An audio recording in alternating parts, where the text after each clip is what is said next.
Beberapa ribu tahun yang lalu, dunia mengalami kekacauan.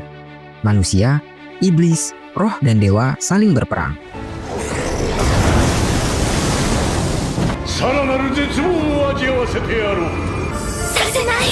一人を二人に分離する魔法は Kemudian, muncul sosok Raja Iblis yang sangat kuat. Ia mampu mengalahkan semuanya. Namanya adalah Anos Voldigod. 己摂理の枠に Suatu hari, ia bertemu dengan kesatria dari kalangan manusia, roh agung, dan dewi. Demi mewujudkan kedamaian yang ia idamkan, Anos berencana membuat dinding yang memisahkan semua ras untuk menghilangkan percikan perang. Dengan bantuan mereka, Anos mengorbankan nyawanya menjadi sihir besar untuk membuat dinding tersebut. Namun, itu bukan akhir dari segalanya.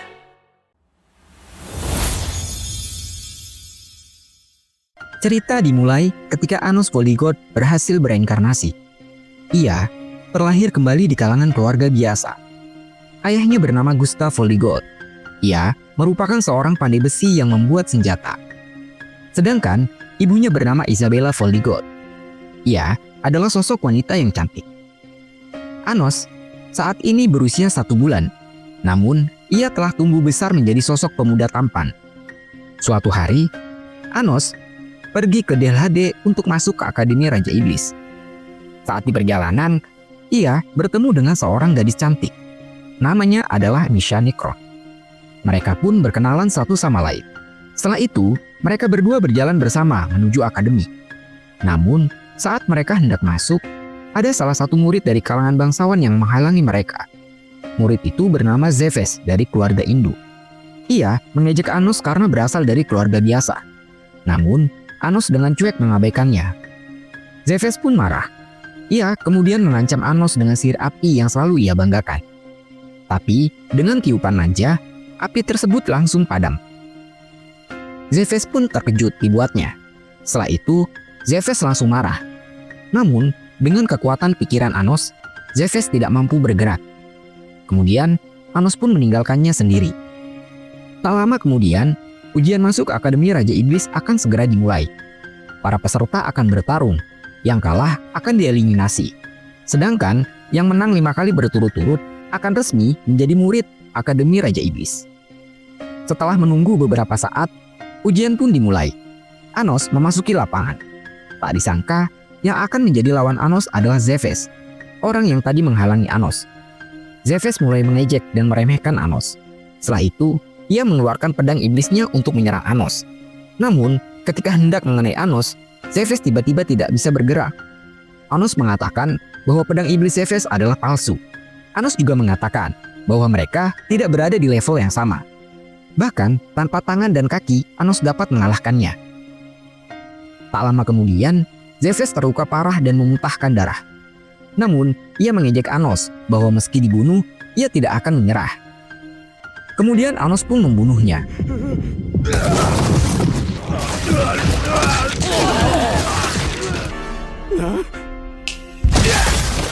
Tapi setelah itu, ia membangkitkan Zephès kembali dengan spel sihirnya. Ia melakukannya beberapa kali, hingga akhirnya Zephès tidak kuat lagi dan menyerah. Anos pun dinyatakan menjadi pemenang dalam ujian ini. Selanjutnya ujian kedua, yaitu pengukuran kapasitas sihir. Misha yang telah melakukannya memiliki kapasitas sihir yang sangat besar. Kemudian saat Anos mencobanya, kristal pengukuran kapasitas sihir malah hancur karena kekuatan sihirnya terlalu besar. Ujian pun berlanjut ke tes afinitas kekuatan sihir dengan Raja Iblis. Karena tahun ini adalah tahun kebangkitan Raja Iblis, Akademi mengadakan tes khusus untuk mencari kecocokan murid dengan Raja Iblis. Setelah ujian selesai, Anos pun keluar dari akademi. Ternyata Misha sudah menunggunya. Akhirnya, Anos pun mengajak Misha untuk main ke rumahnya. Dalam rangka merayakan kelulusan mereka, Anos kemudian menggunakan sihir teleportasi untuk membawa Misha bersama. Sesampainya di rumah Anos, mereka langsung disambut oleh ibunya. Karena melihat Misha, ibu Anos sangat senang. Ia mengira bahwa anaknya telah membawa calon menantu untuknya. Ia pun segera memanggil Gusta. Kemudian mereka pun makan bersama. Misha sangat senang karena sambutan hangat orang tua Anos. Hari pun sudah malam. Anos mengantar Misha untuk kembali ke rumahnya. Namun, di perjalanan, mereka dihadang oleh seseorang. Ternyata, sosok yang menghadangnya adalah Zephès, yang ditemani oleh kakaknya yang bernama Leoric.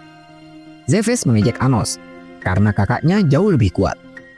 Namun, tak disangka kakaknya justru marah, karena seorang bangsawan seperti mereka malah dikalahkan oleh iblis dari keluarga biasa. Untuk menghapus aib keluarga, Leoric pun menghabisi Zephès. Ia mengatakan bahwa keluarga bangsawan memiliki darah murni keturunan Raja Iblis. Oleh karena itu, tidak boleh dihina dengan kekalahan oleh keluarga biasa. Tak lama kemudian, Leoric dan orang-orangnya mengeluarkan spel sihir. Mereka hendak menyerang Anos.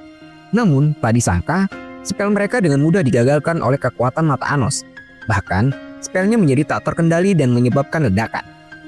Anos mengatakan bahwa sihir berasal dari akar muasal di dalam tubuh. Saat menghadapi level yang berbeda, akar itu akan takut dan tak terkendali. Mendengar hal itu, Leoric langsung marah. Ia kemudian menggunakan sihir terlarang yang hanya dimiliki oleh keluarga bangsawan. Kemudian, ia menyerang Anos dengan sekuat tenaga. Tak disangka, Anos dan Misha baik-baik saja.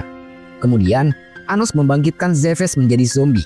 Zephès yang sudah dibangkitkan menyalahkan Leoric yang tanpa perasaan membunuhnya. Zephès menyerang Leoric dengan kekuatan yang besar. Saat ini, Zephès jauh lebih kuat dari Leoric. Ini terjadi karena api kebencian yang terbakar sebelum ia dibunuh. Namun, sebagai gantinya, ia akan merasa sakit yang luar biasa.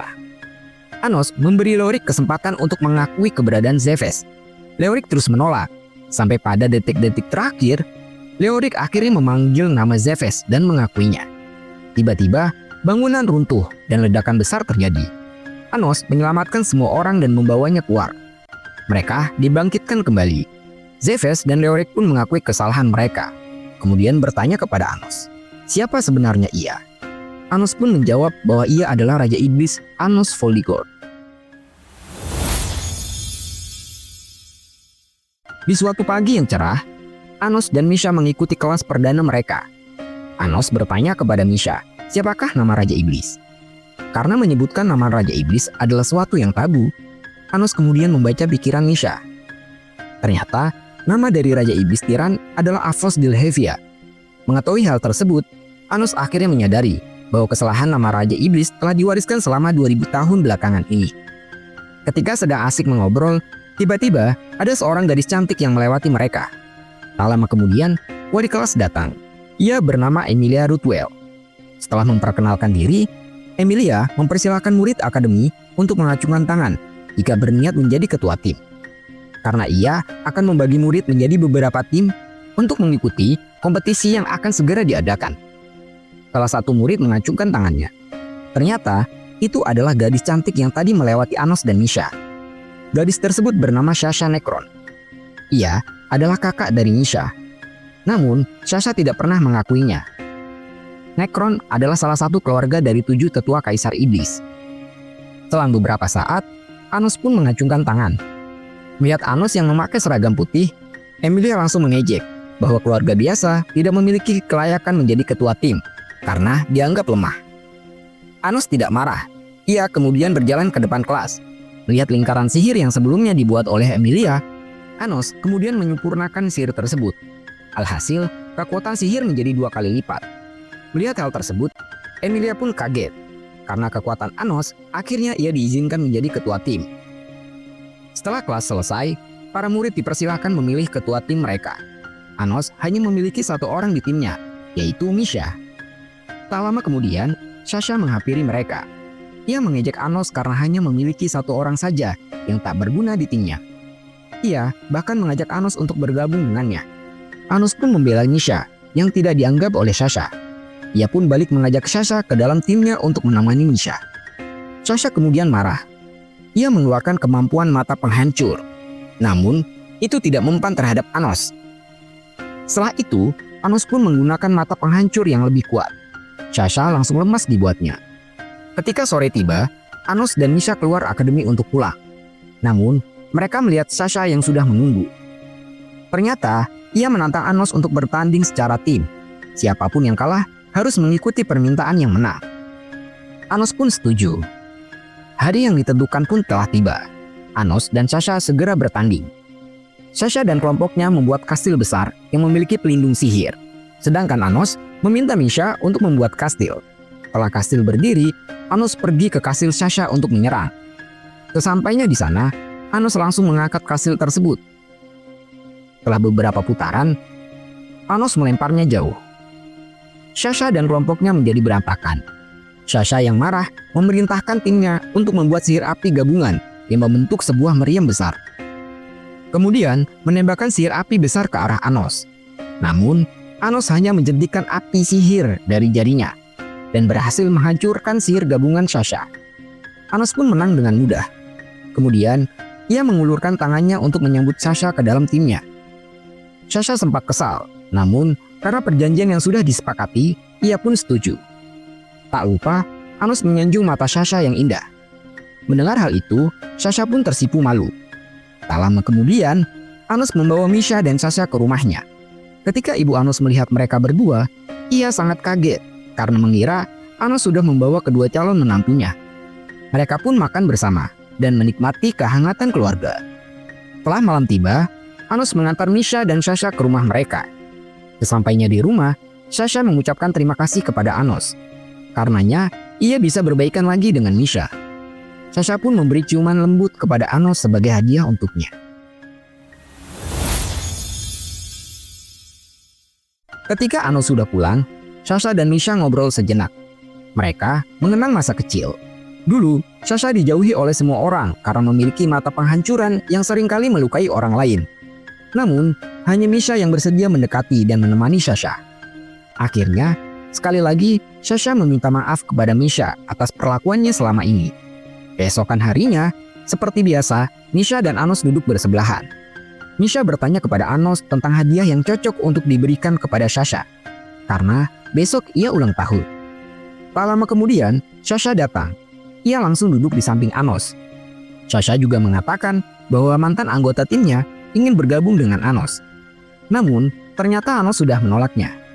Sasha yang mendengar hal itu menjelaskan bahwa ada peraturan minimal anggota tim adalah 7 orang agar bisa mengikuti kompetisi antar kelas. Anos pun tertegun karena ada aturan seperti itu. Selang beberapa saat, kelas pun dimulai. Emilia memimpin kelas dengan sebuah pengumuman bahwa tahun ini adalah tahun di mana Raja Iblis akan bangkit. Oleh karena itu, salah satu dari 7 tetua Kaisar Iblis akan mengisi kelas khusus.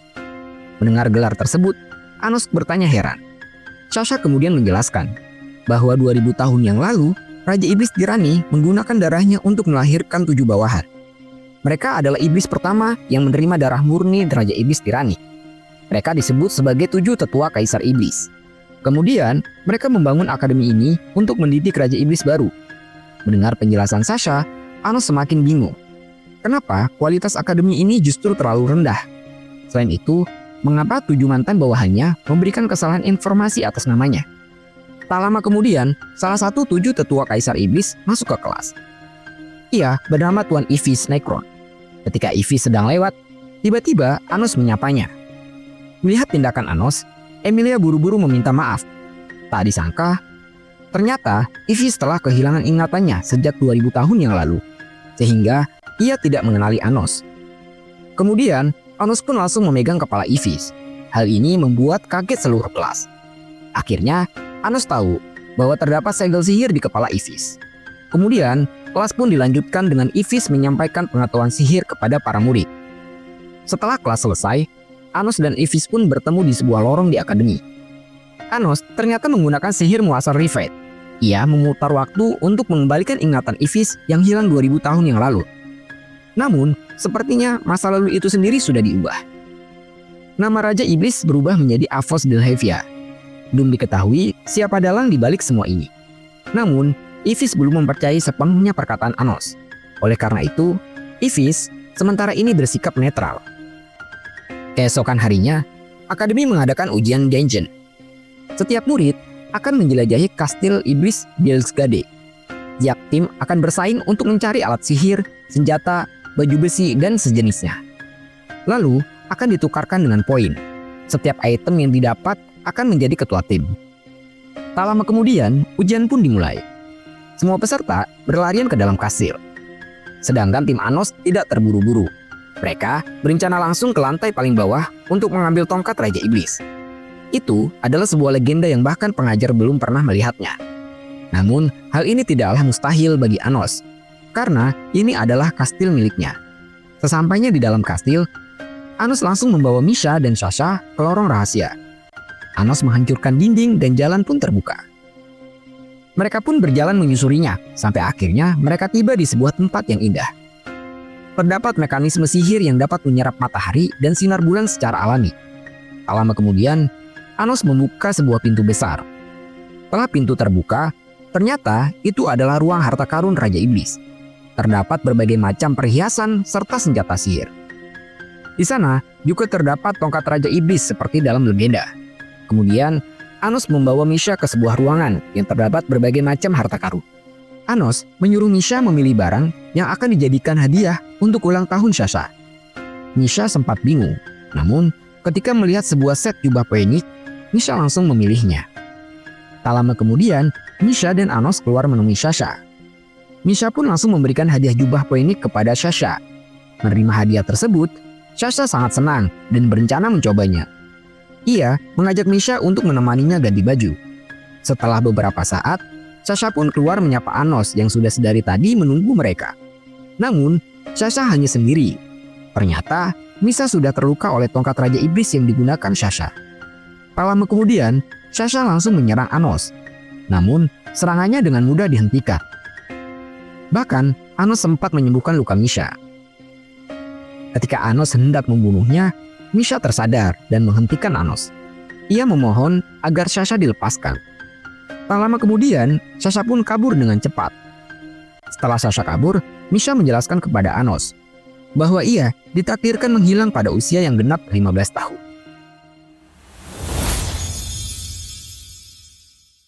"2000 tahun yang lalu, ada sebuah sihir yang membagi seorang menjadi dua. Kemungkinan hal ini juga dilakukan Iphis kepada Misha dan Sasha. Mereka sebenarnya adalah entitas yang sama. Sejak di dalam kandungan, Misha sudah menerima sebagian jiwa dari Sasha. Oleh karena itu, saat ulang tahun ke-15, salah satunya akan musnah, bergabung menjadi satu kembali. Tujuannya adalah menciptakan Raja Iblis baru yang kuat. Mengetahui apa yang dilakukan Iphis, Anos mencemoohnya.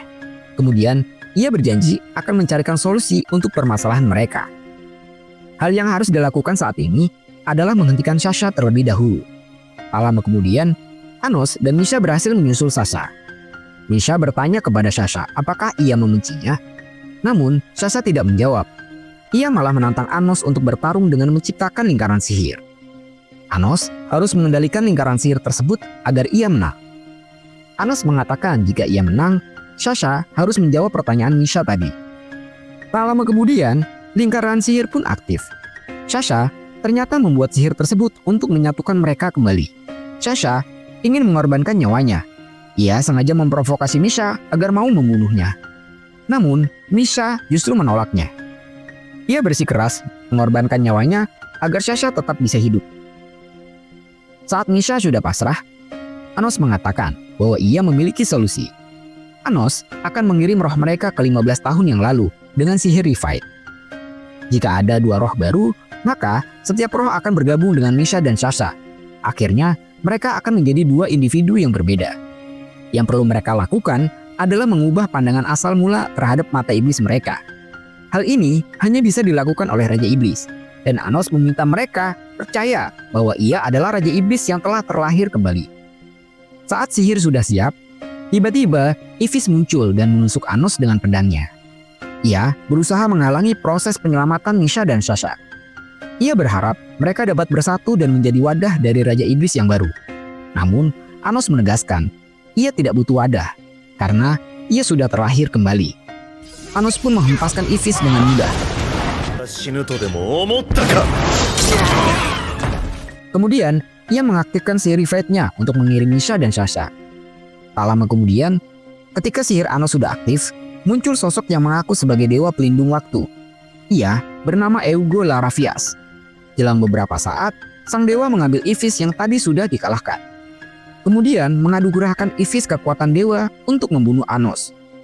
Tiba-tiba, Iphis pun menyerang. Anos dengan sigap membuat pelindung sihir.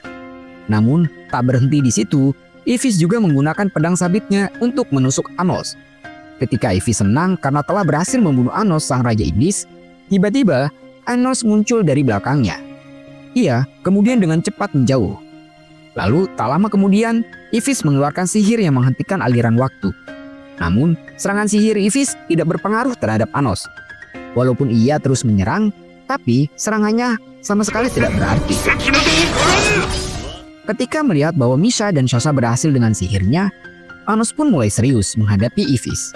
Ia mengeluarkan pedang iblisnya. Pedang tersebut adalah pedang sihir penghancuran Venus Door.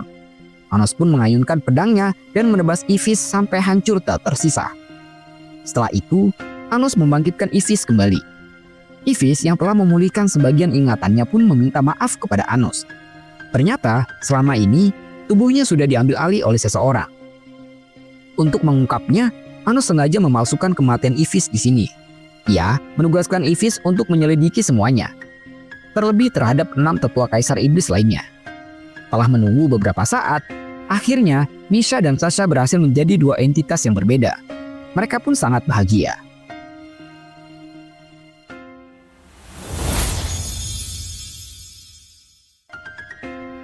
Adegan beralih ke masa 2000 tahun yang lalu, ketika Anos dan bawahannya yang bernama Shin bertarung melawan roh air agung Lignon. Di sini, Anos tidak langsung turun tangan. Ia menugaskan Shin, salah satu bawahan terkuatnya, untuk mengalahkan Lignon. Setelah mengalahkannya, Shin datang ke Anos dan meminta agar ia dapat bereinkarnasi juga. Namun, Anos mengatakan bahwa sihir muasal bukanlah keahlian Shin. Sehingga, jika ia bereinkarnasi, ia akan kehilangan ingatannya dan harus memulainya dari awal. Shin tidak mempermasalahkannya, ia pun setuju. Tak lama kemudian, salah satu kesatria kuat dari kalangan manusia datang untuk bertarung dengan Anos. Ia memiliki 7 asal, sehingga ketika ia mati, ia akan bangkit kembali. Kesatria tersebut bernama Kanon. Ketika Kanon sampai, Anos langsung menyerangnya dengan sihir kuat hingga menyebabkan ledakan besar. Shin pun kembali ke masa kini. Di suatu pagi di ruang kelas, Anos, Misha, dan Sasha duduk bersama. Tak lama kemudian, Emilia datang. Ia mengumumkan bahwa nilai dari tim Anos adalah 70. Mendengar hal tersebut, sontak Sasha pun protes. Ia tidak terima dengan hasil tersebut, karena tim mereka telah mendapatkan tongkat Raja Iblis. Sehingga, tim mereka harusnya mendapat nilai sempurna yaitu 100. Namun, Emilia berdalih bahwa tongkat Raja Iblis telah dicuri oleh seseorang sebelum diperiksa oleh penguji. Tak lama kemudian, salah satu murid perempuan membela Sasha karena perlakuan yang tidak adil. Tapi Emilia tidak mau dengar dan ia malah marah kepada murid tersebut. Tiba-tiba, Anos berdiri dan menghampiri salah satu murid dari kalangan bangsawan. Kemudian, ia mengeluarkan tongkat Raja Iblis dari murid tersebut. Akhirnya, masalah pun terselesaikan. Anos bahkan mengejek Emilia agar dia lebih hati-hati lagi ke depannya jika mau melakukan kecurangan. Ketika kelas selesai, murid tadi yang membela Sasha datang menemui Anos. Ia bernama Misha, yang merupakan pemimpin dari kelompok pegiat status. Kelompok tersebut menyuarakan kesetaraan status di kalangan para iblis. Kemudian, Meisa mengundang Anos dan kelompoknya untuk mengunjungi mereka. Meisa dan lainnya pun percaya bahwa Anos adalah Raja Iblis yang sebenarnya. Anos pun setuju. Sore harinya, Anos mendatangi mereka yang bermarkas di Tower Union, yang merupakan tempat berkumpul para siswa untuk beraktivitas setelah kelas berakhir. Sesampainya di sana, Sasha kaget karena ternyata Meisa menamai kelompoknya dengan nama Anos Fang Union. Ketika Anos sampai, ia disambut hangat oleh kelompok tersebut. Tak lama kemudian, Meisa menunjukkan sesuatu kepada Anos. Itu adalah warisan yang diturunkan oleh orang tua Meisa. Ayah Meisa adalah iblis bangsawan, sedangkan ibunya adalah roh. Karena itu, ia terlahir sebagai iblis darah campuran. Ibunya tewas ketika melahirkannya, sedangkan Meisa tidak tahu di mana ayahnya berada. Warisan tersebut adalah pedang yang tidak utuh. Kemudian, Meisa pun meminta agar Anos menerimanya dan rekan-rekannya untuk bergabung ke dalam tim Anos. Namun, Anos tidak langsung setuju. Keesokan harinya, semua murid akademi berlatih pedang di lapangan, karena kompetisi pedang akan dilaksanakan dalam waktu dekat. Namun, mereka semua sangat kesusahan untuk mengangkat pedang iblis. Tak lama kemudian, pelatih pun datang. Mereka mengatakan bahwa jika murid tidak bisa mencabut pedang, maka mereka akan dinyatakan gagal. Di saat semua murid kesusahan, Anos dengan mudah memanggil salah satu pedang iblis. Di saat semua orang terkejut, ada satu siswa lain yang berhasil mencabut pedangnya. Ia adalah murid pindahan. Namanya adalah Lai Gransori. Tak lama kemudian, salah satu pelatih menyerang Lai. Namun, ia dengan mudah dikalahkan. Di sisi lain, Anos juga mengalahkan pelatih satunya lagi. Kemudian, mereka kembali ke kelas. Emilia menyarankan agar Lai menjadi ketua tim. Namun, ia menolak. Lai malah berencana bergabung dengan tim Anos. Tak disangka, Anos justru menolaknya. Ia meminta Misha dan rekannya bergabung sebagai tim Lai untuk bertarung melawannya. Mereka harus menunjukkan tekad yang kuat agar Anos menerima mereka sebagai bawahannya. Tak lama kemudian, mereka pun bertanding. Misha dan Sasha bertugas menjaga kastil dari serangan golem yang diciptakan tim Lai. Sedangkan Anos akan bertarung dengan Lai. Anos menggunakan ranting kayu sebagai senjatanya. Mereka pun bertarung dengan sengit. Serangan demi serangan dilancarkan. Di sisi lain, Sasha dan Misha menggunakan sihir besar untuk menembakkannya ke golem hingga roboh. Namun, Sasha juga terluka karenanya. Kemudian, Sasha bertarung dengan Misha. Ia menggunakan jubah poinik yang diberikan Misha. Saat Misha menyerang, Misha datang bergabung. Mereka menyatukan serangan sihir api dan es yang menghancurkan. Akhirnya, mereka berhasil mengalahkan lawannya. Di sisi lain, Anos terus bertarung dengan Lai. Mereka menikmati pertarungan. Serangan demi serangan dilancarkan. Sampai akhirnya, Anos mampu menjatuhkan Lai. Ia pun menang dengan mudah.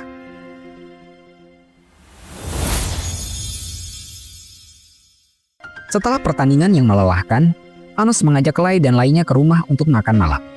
Seperti biasa, mereka disambut hangat oleh kedua orang tua Anos. Mereka pun makan malam dengan gembira. Anos akhirnya menerima Lai dan Meisa sebagai anggota timnya. Tak lama kemudian, Lai dan Meisa pamit pulang duluan. Di bawah sinaran bulan, Meisa berterima kasih kepada Lai. Karena berkat dialah, Meisa dapat bergabung ke dalam tim Anos. Keesokan harinya, di kelas akademi, Emilia mengumumkan daftar murid yang terpilih untuk mengikuti kompetisi pedang yang akan segera dilaksanakan. Anos dan Lai pun menjadi perwakilan kelas mereka. Anos yang curiga bahwa ada motif khusus para bangsawan memilihnya untuk ikut kompetisi pedang, tiba-tiba Meisa datang. Ia memberitahu bahwa Tuan Melhes, salah satu dari tetua Kaisar Iblis, memanggilnya. Anos pun datang ke ruang Melhes. Sesampainya Anos di sana, Melhes langsung berlutut dan memberi hormat kepada Anos. Ia ternyata masih mengingat bahwa Anos adalah sang Raja Iblis Tirani. Walaupun sebagian ingatannya sudah dihapus, namun muasalnya tidak pernah melupakan Anos. Tak lama kemudian, ia menceritakan kronologi kejadian pasca Anos bereinkarnasi. Setelah ingatannya direnggut, tiba-tiba ia tersadar dan berada di dalam hutan roh agung. Kemungkinan Melhes pergi ke sana untuk melarikan diri setelah diserang orang yang tidak dikenal. Untuk kembali ke sini, ia harus menerobos dinding yang memisahkan Dilhade dan Arhatun. Ia membutuhkan setidaknya 100 tahun sampai akhirnya berhasil. Namun, setibanya di sini, ia kaget karena nama Raja Iblis telah berubah menjadi Avos Dilhevia. Ia juga menyampaikan bahwa dalang dibalik keikutsertaan Anos dalam kompetisi pedang adalah para bangsawan. Tak lama kemudian, Anos pulang ke rumah bersama Misha. Di sana, ia makan bersama dengan ibunya. Karena ayahnya yang mendengar bahwa Anos akan ikut dalam pertandingan pedang, ia sibuk mencari bahan untuk membuatkannya sebuah pedang. Keesokan harinya, Anos membawa Misha ke toko model sihir. Di sana, terdapat berbagai macam model kastil yang sangat berguna bagi Misha. Selanjutnya, Misha mulai menggunakan sihirnya untuk membuat sebuah kastil. Ia pun berhasil membuat sesuatu yang unik. Kemudian, Anos membuatnya menjadi sebuah batu kristal cantik dan memasukkannya ke dalam cincin, lalu diberikan kepada Misha. Setelah berbincang sesaat, Anos mengajak Misha ke kafe kucing anggur perak. Di sana, ia bertemu dengan seekor kucing. Ternyata, kucing tersebut adalah bentuk penyamaran dari Isis. Ia melaporkan beberapa hal kepada Anos. Salah satunya adalah fakta bahwa penggiat kesetaraan bukan dipimpin oleh Melhes, melainkan seseorang dari balik layar. Ia juga menemukan fakta lain tentang seseorang yang bekerja di rumah sakit sihir Locknord. Rumah sakit yang dibangun oleh Raja Iblis Elio di Medhais, ibu kota dari Dilhade. Ia adalah pemimpin figuran. Tentunya ada sosok misterius di belakang layar. Masih belum diketahui siapa sosok misterius tersebut. Oleh karena itu, Anos memerintahkan Ivis untuk menyelidikinya. Tak lama kemudian, Anos dan Misha pergi ke rumah sakit Locknot. Tak disangka, mereka bertemu dengan Lai. Ia sedang menjenguk ibunya yang sedang sakit. Anos menawarkan, jika tidak ada dokter yang sanggup menyembuhkan, ia bersedia membantunya. Namun, Lai menolak tawaran Anos. Keesokan harinya, pertandingan pedang pun akan segera dimulai. Ivis melaporkan kepada Anos bahwa Melhes sepertinya tidak terlibat dalam turnamen pedang.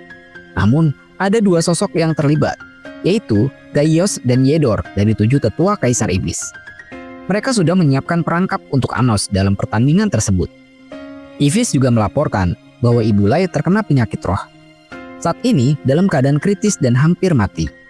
Mendengar hal itu, Anos sedikit kaget, karena 2000 tahun yang lalu belum ada penyakit tersebut. Babak pertama turnamen pedang sihir pun dimulai.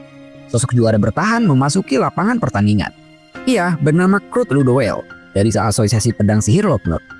Ia disambut meriah oleh para pengunjung. Selanjutnya, giliran nama Anos dipanggil. Mendengar nama tersebut, orang-orang bergosip bahwa Anos adalah reinkarnasi Raja Iblis palsu. Isabella yang mendengar hal itu langsung berteriak dan berkata bahwa anaknya adalah sosok Raja Iblis sejati. Ketika Anos hendak keluar untuk memasuki lapangan, tiba-tiba ayahnya muncul. Ia memegang pedang yang susah payah ia buat dengan tangannya sendiri. Ia pun kemudian memberikannya kepada Anos. Tak lama kemudian, Anos melompat tinggi dan memasuki lapangan pertandingan. Pertandingan pun dimulai. Krut langsung menyerang Anos dengan pedang sihirnya, namun dengan mudah ditangkis. Tak lama kemudian, Anos menyerang Krut secara bertubi-tubi hingga ia pun roboh. Bahkan, pedang sihir miliknya hancur. Anos pun menang dengan mudah. Krut tidak terima bahwa pedangnya hancur oleh pedang murahan Anos.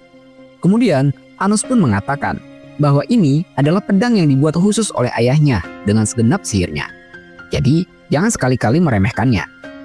Ayah Anos yang mendengar perkataannya langsung terharu dan senang. Di sisi lain, Emilia sangat kesal karena kemenangan Anos. Kemudian, Anos pun menunggu pertandingan selanjutnya di ruang tunggu. Meisa datang untuk memberi selamat atas kemenangan Anos. Tak lama kemudian, Lai datang menemui Anos. Ternyata, Lai telah bergabung dengan Asosiasi Pedang Locknot. Mereka menjanjikan uang yang banyak dan posisi Raja Iblis kepada Lai. Sebelum pergi, Lai juga mengatakan bahwa ia akan membunuh Anos jika mereka bertemu di pertandingan. Tak lama kemudian, Lai menyerang dengan pedangnya. Beruntung, Anos mampu menangkis serangan tersebut. Bahkan, ia juga melukai Lai. Itu hanyalah pertarungan kecil sebelum pertemuan mereka di final nanti. Setelah kepergian Lai, Anos merasakan bahwa di dalam tubuh Lai terdapat pedang iblis kontraktual yang dapat menghancurkan muasalnya. Kemungkinan besar, Lai secara terpaksa bergabung dengan kelompok bangsawan karena ada seseorang yang dijadikan sandera. Pertandingan pedang terus berlanjut. Anos mengalahkan lawan-lawannya hingga masuk final. Orang tua Anos juga selalu hadir dalam setiap pertandingan untuk mendukungnya. Ketika sore tiba, orang tua Anos pun pamit pulang. Isabella menawarkan diri untuk membawakan pedang Anos, karena ia ingin agar Anos dapat beristirahat untuk final besok. Menurut aturan turnamen, peserta tidak boleh menggunakan pedang lain saat bertanding. Tak lama kemudian, Anos dan Meisa pergi ke rumah sakit Locknot untuk melihat kondisi Ibu Lai yang sedang terbaring. Sihirnya semakin berkurang dan muasalnya terus melemah. Kalau dibiarkan, tidak lama lagi akar muasalnya akan padam dan menyebabkan kematian. Ibu Lai terlahir sebagai anak iblis dan roh, sehingga kemungkinan penyakit ini adalah kondisi khusus bagi sesosok iblis setengah roh. Tak lama kemudian, Ibu Lai terbangun. Ia menyapa Anos, kemudian menceritakan alasan Lai menuruti para bangsawan adalah agar ia bisa terus merawat ibunya di sini. Selanjutnya, Ibu Lai meminta Anos agar ia bersedia bertarung dengan sepenuh hati ketika melawan Lai di final besok. Ia mengatakan bahwa Lai sudah lama mengalami kesepian. Ia tidak pernah sebahagia ini karena dikalahkan dalam pertarungan pedang kemarin. Oleh karena itu, Ibu Lai memohon agar membebaskan Lai dari belenggu yang membuatnya menjadi sosok pengecut. Melihat kondisi Ibu Lai yang sudah mulai melemah, Anos kemudian menghubungkan muasal Meisa dengan Ibu Lai untuk menyelamatkannya. Anos pun segera memulai sihirnya. Di sisi lain, Isabella yang ditemani oleh Anos Van Union dihadang oleh seseorang. Itu adalah Emilia. Ia berusaha mengambil pedang Anos yang dipegang oleh Isabel. Karena Isabel terus menolak, Emilia pun menyerangnya dengan sihir. Melihat ibu Anos yang terluka, Anggota Anos Fan Union langsung bergegas menghalangi sihir Emilia. Mereka terluka parah karena serangan sihir yang dilancarkan Emilia. Sampai akhirnya Emilia menyerang dengan kekuatan penuh. Mereka pun hangus terbakar. Ketika Emilia hendak membunuh Isabella, Anos muncul secara tiba-tiba. Melihat ibunya yang terluka dan anggota Anos Fan Union hangus terbakar, Anos membangkitkan mereka kembali. Anos pun berterima kasih kepada mereka karena menyelamatkan ibunya. Kemudian Anos menghampiri Emilia. Anos yang marah langsung mencekik dan memindahkannya ke lapangan pertarungan. Di sana, Anos menyiksanya habis-habisan. Setelah puas, Anos pun membunuhnya. Setelah itu, Anos membangkitkan kembali Emilia. Namun, sebagai iblis dengan darah campuran, Emilia yang mengetahuinya berusaha untuk bunuh diri. Tapi, sayangnya itu tidak berhasil, karena Anos telah mengutuknya.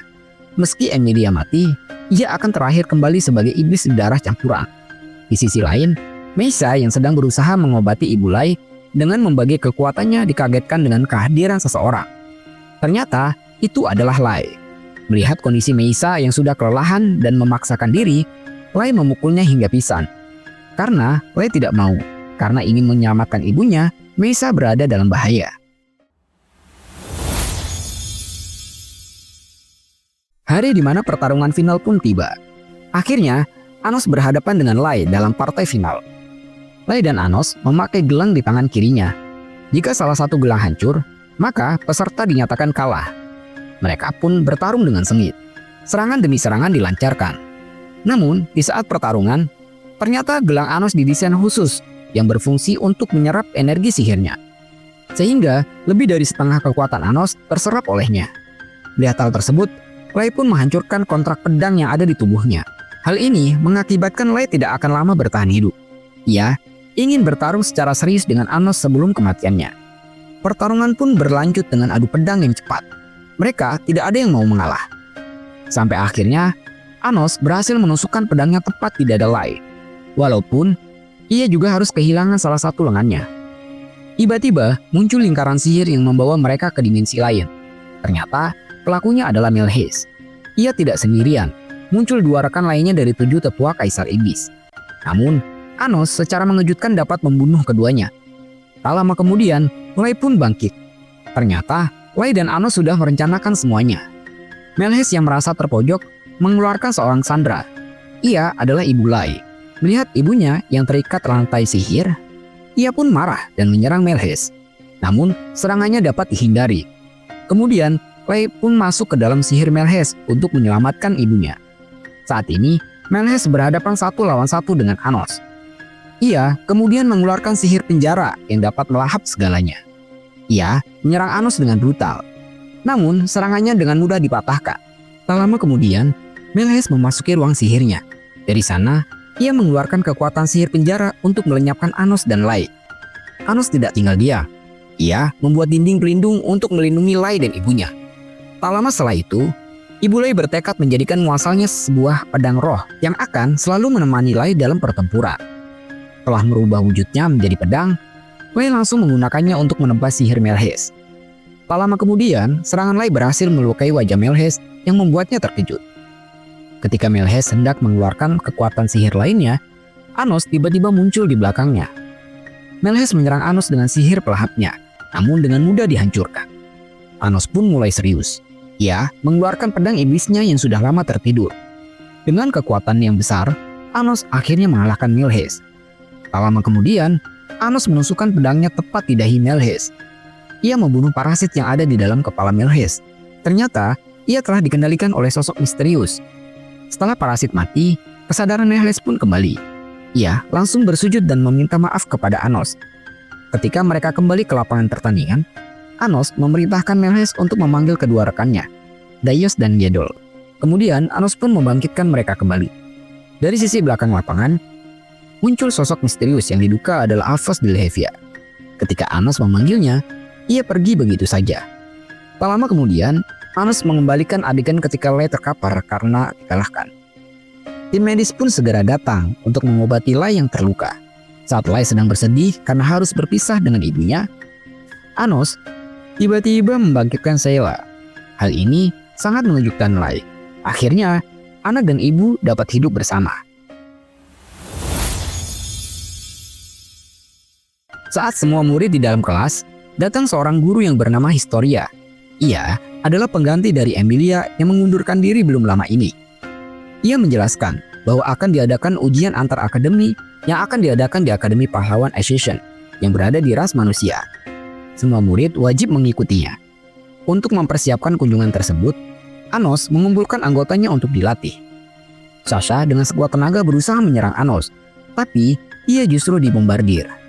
Lai yang awalnya cuma menonton, akhirnya ia pun bergabung untuk menyerang Anos, namun dengan mudah dikalahkan.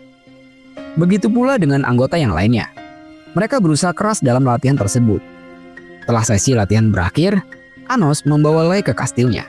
Di sana, Lai memilih sebuah pedang sebagai senjata miliknya. Pedang tersebut sangat unik, karena kekuatannya tergantung pada si pengguna itu sendiri. Tak lama kemudian, ia langsung mencoba pedang tersebut dan kagum. Keesokan harinya, semua siswa akademi berkumpul di lapangan. Dalam agenda studi banding kali ini, ada persyaratan yang harus dipenuhi. Persyaratannya adalah semua siswa harus sampai di Akademi Pahlawan sebelum waktu yang telah ditentukan. Jika terjadi keterlambatan, maka siswa tersebut akan dieliminasi. Ketika mereka sedang merencanakan bagaimana cara sampai ke sana dengan cepat, Anos dengan entengnya membuat spell teleportasi. Sehingga Anos dan kelompoknya sampai di sana seketika itu juga. Tak lama kemudian, Anos mengajak Sasha untuk pergi ke Akademi Pahlawan Arcaniska. Ia ingin mengkonfirmasi sesuatu yang masih menjadi misteri. Sesampainya di depan gerbang, Anos langsung mengeluarkan spell dan tak lama pintu terbuka. Ketika mereka masuk, ada sosok perempuan yang memanggil mereka. Setelah ia tahu bahwa Anos dan Sasha dari Akademi Iblis, ia memperkenalkan diri. Gadis itu bernama Eleanor Bianca. Ia mengajak Anos dan Sasha berkeliling di Akademi Pahlawan tersebut. Sampai akhirnya, mereka sampai di ruang perpustakaan. Di sana, Eleanor menyerahkan buku biografi tentang pahlawan kanon yang melawan Raja Iblis. Ketika ditanya siapa nama Raja Iblis, Eleanor menjawab Avos Dilhevia. Ternyata sama saja, desah Anos kecewa. Saat itu, lebih jauh Eleanor memperkenalkan bahwa ada kelas elit yang terdapat 4 sosok reinkarnasi dari pahlawan kanon. Salah satunya adalah Ledriano Kanon, yang tiba-tiba datang mengagetkan mereka. Disusul pula lainnya yang bernama Laos Kanon. Tak disangka, Anos justru meragukannya, yang membuat Laos marah dan langsung menyerang. Namun, serangannya dengan mudah dipatahkan, dan ia langsung terpental. Anos pun langsung pergi dan meninggalkan mereka. Akhirnya, Eleanor pun langsung berbicara empat mata dengan Anos. Ia menceritakan sebuah rahasia besar yang mengagetkan, bahwa pahlawan kanon sebenarnya 2000 tahun yang lalu tidak mati di tangan iblis, melainkan ia tewas justru dibunuh oleh manusia yang berkhianat.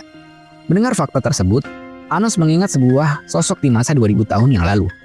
Ketika Anos datang menemui pahlawan kanon di ibu kota Geiradit, Anos berencana untuk berbicara dengan kanon tentang perdamaian. Namun, tiba-tiba datang sosok pria tua yang menyerang Anos. Ia adalah Jenderal Jerga yang merupakan guru dari kanon. Jerga terus menyerang walaupun serangannya dengan mudah dipatahkan. Sampai akhirnya, Anos dengan mudah melukai dan mengalahkannya. Setelah dikalahkan, Jerga memendam dendam besar kepada para iblis.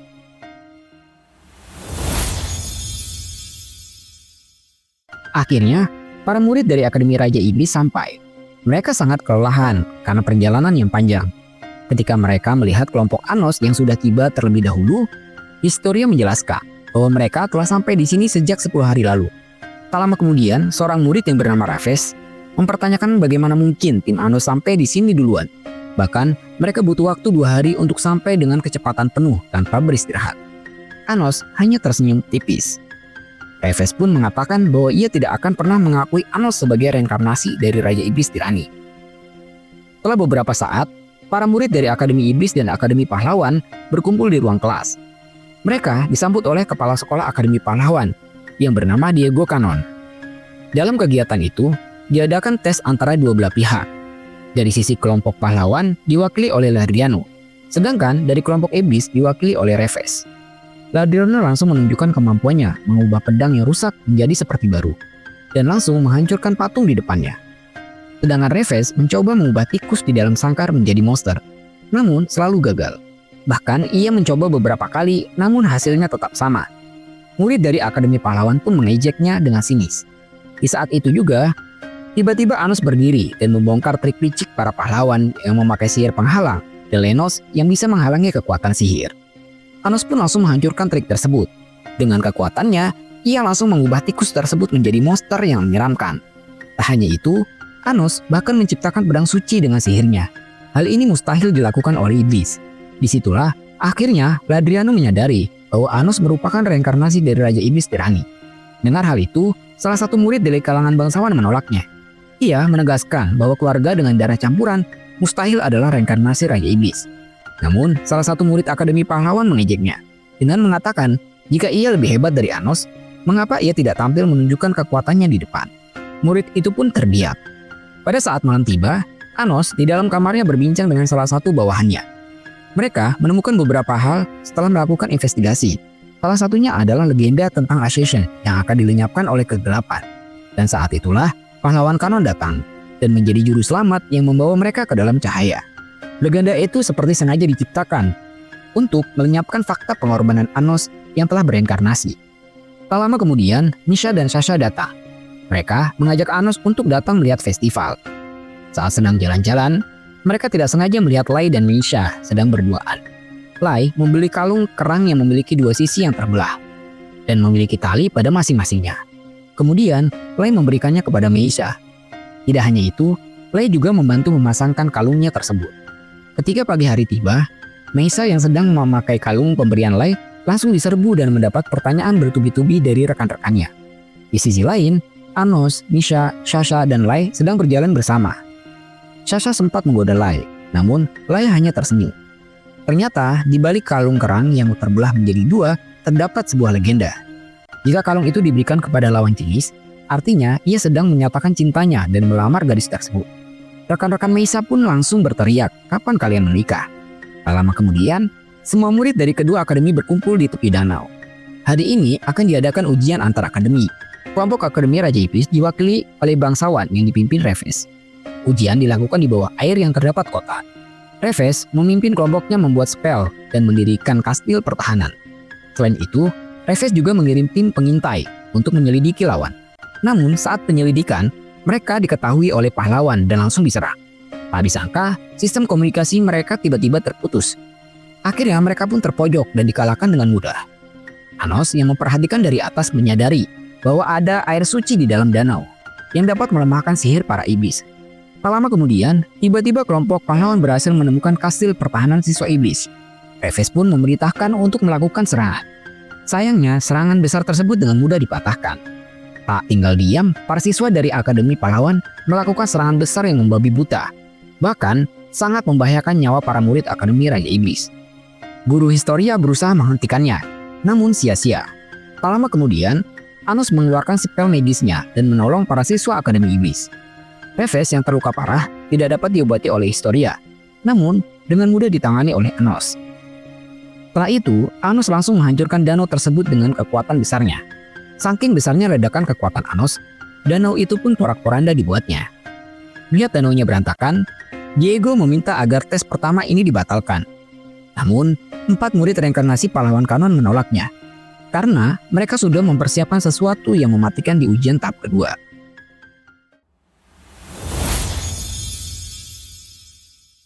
Akhirnya, tes kedua antar akademi pun resmi dimulai. Kedua kelompok mulai saling menyerang dengan kekuatan sihirnya masing-masing. Mereka mengeluarkan kekuatan yang sangat besar hingga terjadi ledakan. Namun, terdapat dinding penyerap energi yang merugikan kelompok iblis. Anos dan Misha pun masuk ke dalam dinding tersebut untuk menghancurkannya. Misha menggunakan spellnya untuk membangun kastil yang besar. Usahanya tersebut tentu saja dihalangi oleh para siswa Akademi Pahlawan. Mereka berusaha menyerang dengan berbagai spell magis, namun dapat dihalau dengan mudah oleh Anos. Sampai akhirnya, dinding penyerap energi tersebut berhasil dihancurkan. Pertempuran pun kembali terjadi dengan sengit. Sasha dengan kekuatan mata penghancurnya melawan Guilford. Mereka saling menyerang. Namun, Sasha dengan mudah mengalahkannya. Di sisi lain, Lai menghadapi bocah kecil yang bernama Love. Mereka sama-sama pengguna pedang yang hebat. Love sempat meremehkan kemampuan Lai. Bahkan, ia dengan terang-terangan mengejeknya. Alhasil dengan serangan cepat, Lai berhasil memenggal lengan Lord dengan mudah. Tak lama kemudian, lengan Lord pulih kembali. Namun, Lai tidak tinggal diam. Ia mengeluarkan energi iblis yang besar kemudian mengalahkan Lord dengan sekali serangan. Sedangkan Anos berhadapan dengan Ladriano. Kemudian, tiba-tiba Anos diserang dari belakang oleh Sasha Bianca. Namun, Anos dengan mudah menangkis serangan tersebut. Sasha terus menyerang Anos. Ladriano pun tidak tinggal diam dan ikut menyerang. Walaupun mereka berdua bergabung, tapi masih kalah dalam hal kekuatan. Akhirnya, mereka menggunakan Share Us yang menggabungkan kekuatan seluruh penduduk dengan mereka. Kekuatan yang mengalir ke mereka berdua sangat besar. Dalam sekejap, serangan mereka bertambah kuat dan berhasil mengimbangi Anos. Melihat hal tersebut, Anos pun mengeluarkan kekuatan sihir yang sama. Tapi, kekuatan sihir tersebut berasal dari Anos Fan Club. Namun, tiba-tiba sihir tersebut terhenti karena ada sihir kuat yang mempengaruhi pikiran mereka. Sihir tersebut menanamkan kebencian kepada Anos pada pikiran mereka. Sasha mengambil kesempatan untuk menyerang Anos hingga ledakan besar pun terjadi. Di balik kabut asap yang tebal, muncul sesosok yang berdiri tegak. Ternyata itu adalah Anos yang tidak terluka sama sekali. Ia bahkan berhasil menyekap Sasha dengan sihirnya. Anos menyadari bahwa dalam tubuh Sasha tertanam sihir penghancuran. Hanya ia yang dapat menahannya. Misha pun memutuskan untuk pergi ke akademik untuk menemukan muasal Sasha, sehingga dapat membatalkan ledakannya. Tak disangka, di sana ia dihadang oleh Diego, kepala sekolah pahlawan. Tiba-tiba, ia mengeluarkan pedang dan kemudian melepaskan segel yang ada di balik pintu. Misha kaget dengan cahaya yang muncul dari balik pintu tersebut. Tak disangka, tiba-tiba Diego menusuknya dengan pedang. Bahkan, wajahnya menampilkan kebencian kepada para iblis. Ketika ia hendak membunuh Misha, Anos datang tepat waktu dan menyelamatkannya. Anos kemudian menyiksa dan menginterogasi Diego. Bahkan, setelah kematiannya, Anos membangkitkannya kembali.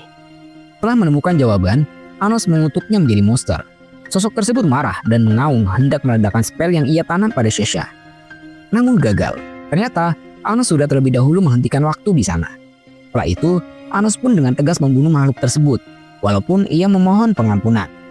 Setelah itu, Anos membawa Misha yang sedang terluka ke hadapan Eleonore, sosok sihir yang berwujud manusia.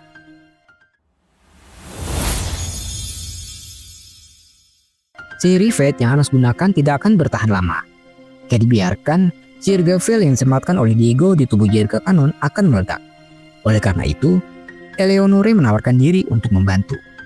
Tak lama kemudian, Anos membebaskan Leonore dari sihir belenggu. Eleonore yang sudah bebas pun berhasil menghancurkan Gavel dan semua murid tersadar kembali. Eleonore kemudian memberitahu Anos bahwa tugas dirinya adalah menciptakan banyak klon manusia. Sasha adalah klon tersebut. Dari akar muasal Leonore yang besar telah menciptakan 10.000 klon Sasha. Walaupun klon mati, ia akan terlahir kembali. Ini semua adalah ulah Jirga. Karena rasa dendamnya kepada iblis sangat besar, ia kemudian menciptakan Eleonore dari setengah muasalnya. Sedangkan satunya lagi adalah sosok Diego yang merupakan manifestasi dari kebencian Jirga. Ia takut bahwa dendam terhadap para iblis akan dilupakan oleh generasi penerusnya. Oleh sebab itu, ia membangun Akademi Pahlawan. Tak hanya itu, ia bahkan membelokkan hukum dasar sihir. Salah satunya adalah As. Dengan As, semua orang percaya bahwa mereka mendapat bimbingan dari pahlawan kanon. Namun, sebenarnya itu adalah bisikan dendam dari Komandan Jirga dan akan mempengaruhi siapa saja yang berada dalam pengaruh As. Oleh karena itu, dahulu pahlawan kanon menentangnya. Karena Anos telah mengorbankan nyawanya untuk menciptakan kedamaian. Kanon tidak mau memercikan api peperangan kembali. Namun, tak disangka, ia justru dikhianati dan akhirnya terbunuh oleh sosok yang paling ia hormati. Kemudian, pahlawan kanon tidak pernah bereinkarnasi muncul kembali di dunia manusia. Mungkin, ia sudah muak dengan pengkhianatan yang ia alami. Tak lama kemudian, Eleonore meminta Anos agar membunuhnya.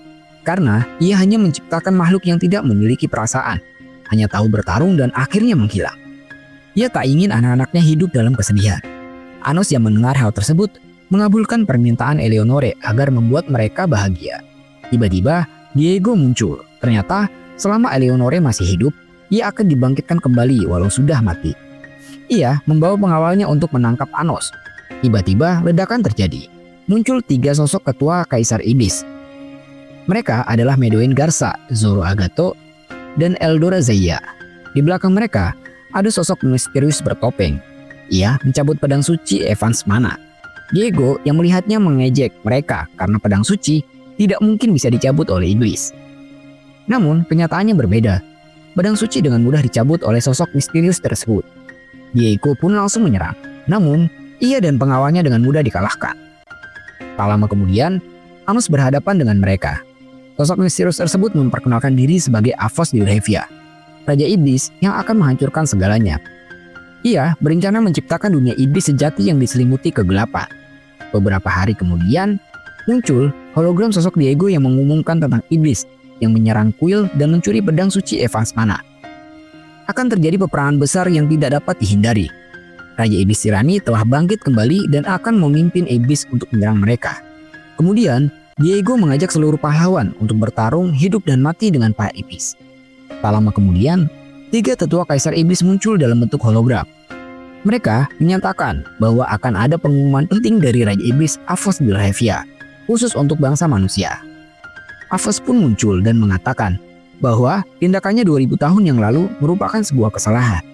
Oleh karena itu, kali ini ia mengajak seluruh bangsa iblis untuk memusnahkan manusia sepenuhnya. Setelah deklarasi peperangan kedua ras, Anos pergi menemui Melhes dan lainnya. Sebagian tetua kaisar iblis berkumpul bersama kelompok Avos Dilhevia. Kemudian, semua rekan Anos datang untuk meminta ikut serta dalam menghentikan peperangan ini. Anos pun akhirnya setuju setelah melihat kesungguhan mereka. Keesokan harinya, Anos memberi arahan kepada rekan-rekannya agar berhati-hati dalam pertempuran kali ini. Untuk mencegah bentrokan antara pasukan Dilhade dan pasukan penakluk Raja Iblis, mereka harus menemukan dan menghilangkan dendam yang bersemayam di As. Kedua pasukan yang akan berperang sudah siap. Lei dan Misa menghadang salah satu regu dari pasukan Iblis Dilhade. Mereka mengalahkan dan melumpuhkan tanpa membunuh pasukan. Anos yang mengawasi medan pertempuran menemukan keberadaan Avos. Kemudian, ia membuat sihir api yang sangat besar. Anos dan para tetua kaisar iblis mengalahkan pasukan Dilhade dengan mudah. Tak lama kemudian, Medoin Garza, Zoro, dan Eldora datang untuk menyerang. Melhes dan tetua lainnya mempersilahkan Anos untuk pergi ke tempat Avos, karena mereka yang akan melawan para tetua yang membelot. Melhes dan rekan-rekannya dengan mudah melumpuhkan mereka. Ternyata mereka juga sama. Muasal mereka telah dicuri dan dikendalikan oleh Avos. Tak lama kemudian, Anos sampai di kastil milik Avos. Mereka akhirnya bertemu. Anos tidak lupa membuat dinding sihir yang mencegah Avos kabur. Avos langsung mengeluarkan pedang suci untuk menyerang Anos. Ketika adu kekuatan, Anos secara tidak sengaja melihat kalung yang dipakai oleh Avos. Akhirnya, identitasnya pun terbongkar. Sosok Avos sebenarnya adalah reinkarnasi pahlawan Kanor, yang juga salah satu bawahan Anos. Ia adalah Lei Grange Lei. Ternyata, Anos sudah sejak lama menaruh curiga tentang identitas Lei sebenarnya. Karena tidak mungkin ia adalah reinkarnasi dari Shin. Melihat Avos dapat menggunakan pedang suci, maka satu-satunya alasan adalah karena pahlawan kanon bereinkarnasi menjadi sosok iblis. Anos kemudian mendebak motif Lei melakukan semuanya. Kemungkinan karena ia ingin menyelamatkan sesuatu.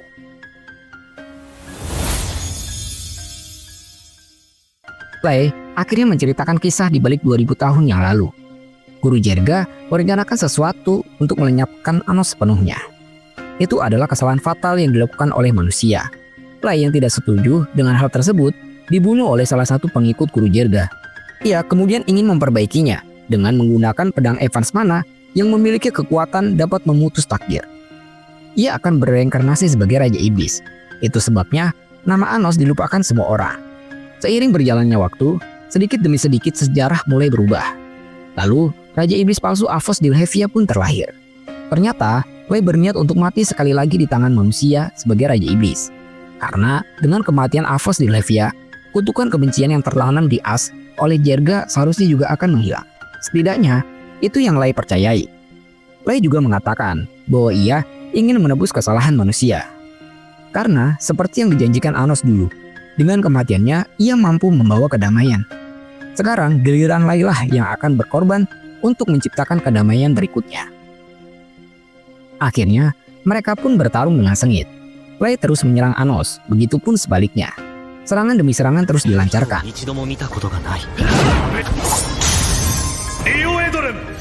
Lei yang memiliki 7 asal, satu persatu dihancurkan oleh Anos. Mereka terus bertarung hingga sampai ke puncaknya. Dalam serangan terakhirnya, tak disangka, Anos membiarkan Lei menusukkan pedangnya yang berhasil menghancurkan asal Anos. Kemudian, Anos menggunakan pakaian Avos Dilhevia. Pelindung sihir sedikit demi sedikit terbuka. Semua orang terkejut melihat kembali adegan pahlawan kanon membunuh Raja Iblis. Ketika Lai bertanya kepada Anos kenapa melakukannya, Anos dengan enteng menjawab bahwa ia hanya mengikuti rencana Lai untuk menghilangkan kebencian manusia terhadap iblis. Tak lama kemudian, Anos memberi wasiat kepada para iblis agar menunggu kebangkitannya kembali. Tidak boleh ada satu iblis pun yang melakukan aksi balas dendam. Tak lama kemudian, Anos pun terjatuh dan menghilang. Semua pasukan akhirnya mundur. Ketika pasukan iblis hendak kembali ke Dilhade, tiba-tiba Diego berteriak keras agar menghentikan mereka. Ia memerintahkan semua pasukan bersiap untuk menghabisi semua iblis. Ia segera memerintahkan 10.000 pasukan Koning untuk aksi penghancuran diri agar memusnahkan ras iblis. Eleonore pun datang dan berusaha untuk menghentikannya. Namun, tiba-tiba tubuh Diego memancarkan cahaya. Lalu muncul as besar di atas langit yang menyebarkan kebencian. Sebuah sihir suci untuk memusnahkan iblis. Sosok Jarga muncul. Ia menyalahkan pahlawan kanon yang bereinkarnasi menjadi iblis. Tak lama kemudian, dengan pedang sucinya, Lai berusaha menghancurkan as Jarga, namun tidak berhasil. Misha dan Sasha yang melihat hal tersebut langsung mengeluarkan teknik sihir rahasia keluarga Necrot. Mereka bersatu menjadi sebuah entitas baru. Perwujudan dari gabungan keduanya adalah sosok Dewi yang kuat. Ia segera menyerang Jarga dengan kekuatan sihirnya. Tak lama kemudian, Jarga mengeluarkan lingkaran sihir yang besar. Ia berencana meledakkan pasukan Sasha untuk menghancurkan iblis. Sang Dewi hendak menghentikan Jarga namun tidak berhasil. Ketika akan terjadi ledakan besar, Anos tiba-tiba muncul dan menghentikannya. Ternyata, Anos menggunakan muasal lawan untuk bangkit dari kematian. Akhirnya, Jarga pun mengeluarkan sihir as yang besar. Ia meminta para penduduk Ascension untuk menyalurkan kekuatan harapan kepadanya. Ia tidak mempedulikan akibat dari semua itu. Tak lama kemudian, Jarga pun berhasil membuat wujudnya menjadi raksasa berjubah dengan pedang besarnya.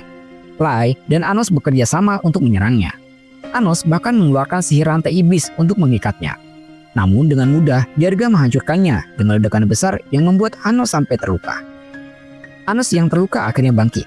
Ia menggunakan kekuatan yang sama seperti Jarga. Namun, Anos melakukannya dengan bantuan Fan Union. Dengan nyanyian yang datang dari harapan dengan sepenuh hati, Anos pun mampu mengeluarkan sihir as yang besar. Jarga yang termakan oleh kebencian yang mendalam kehilangan kontrol. Lai tak tinggal diam, ia menebas Jarga menjadi dua dengan pedang suci Evans Mana. Kemudian Anos yang menerima kekuatan nyanyian dan harapan dari Anos Fan Union berhasil menghadirkan Delskade. Lalu ia mengeluarkan pedang iblisnya. Anos dan Lai pun langsung menyerang Jarga dengan kekuatan penuh. Di saat-saat terakhirnya, Jarga mengingat kembali keinginan masa lalu ibunya, yaitu penuhilah dunia dengan cinta. Sasha dan Misha yang melihat Anos hidup kembali langsung memeluknya. Setelah itu, Anos turun menemui Leonore. Ia kemudian mengubah Eleonore menjadi sihirnya, agar tidak dapat dimanfaatkan oleh orang lain lagi. Leonore pun berterima kasih, karena akhirnya ia dapat merawat 10.000 Sasha dengan tenang. Kemudian, Anos membawa Eleonore, Misha, dan Sasha ke rumah. Seperti biasa, mereka disambut oleh kedua orang tua Anos. Ketika melihat Eleonore, mereka salah paham bahwa ia adalah calon menantu lainnya. Ketika diberitahu bahwa Eleonore memiliki 10.000 anak, mereka semakin kaget dibuatnya.